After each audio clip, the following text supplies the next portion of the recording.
Hi,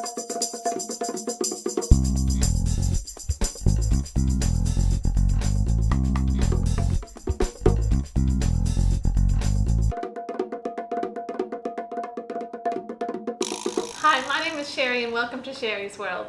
Thank you to everyone who posted feedback on YouTube and Board Game Geek, and this video is in response to that feedback. Everyone wanted to know how to do the advanced variant, I don't know what it's really called, we'll just call it that for now, and also single player, so that's what we're going to do. The one-person variant on the normal Catan Dice Game is pretty much the same as playing with more players. You're just trying to get the most points, so you're just playing against yourself in your previous rounds, and like if you got 60 points one game, you're trying to get, 65 the next or something like that. I personally wouldn't play it as a one-player game just because I don't like to play games by myself, but if you do like to play games by yourself, then you might like to play it as a one-player and keep challenging yourself to get more points every time. Other than that, I'd stick to playing it with friends. When you get the official variant version, you get 4 game sheets printed on one piece of paper, and as you can see, it is a little bit different. What you're trying to do is get victory points rather than just get a bunch of points and then whoever has the most points wins. We're trying to get to 10, and it's first person to 10 that wins.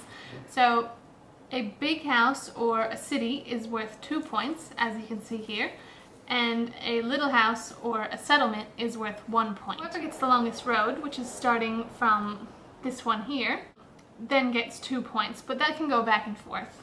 I would also suggest, as the game does, to get the little road pieces from Settlers of Catan and keep track of the longest road that way by just putting it on the card. Otherwise, as I've found out from personal experience, you're playing along thinking you're winning, and then all of a sudden your husband says, "Oh, I've got longest road and most armies, I win," and you're like, "What?"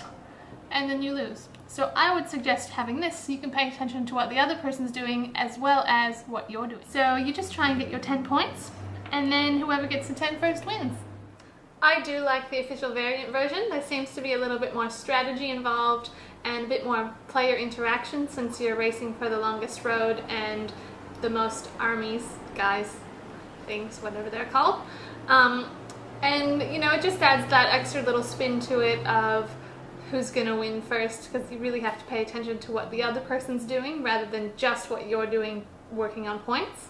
Because they can just come out of nowhere and, pull longest road out, and then you lose. The bad thing about this game is there's still not a lot of player interaction, and it's still not one of the best board games out there, but it is a bit of fun if you've got 15 minutes to kill, so I would definitely recommend it.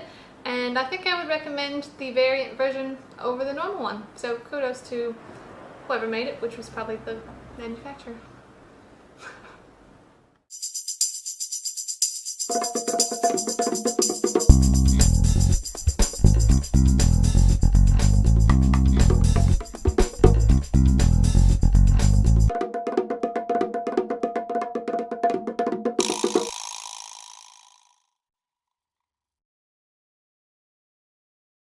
In response to all the responses, I don't know if that sounds very good.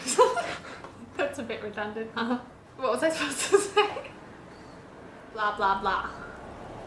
I almost said whip it out and play with it again. What is wrong with me?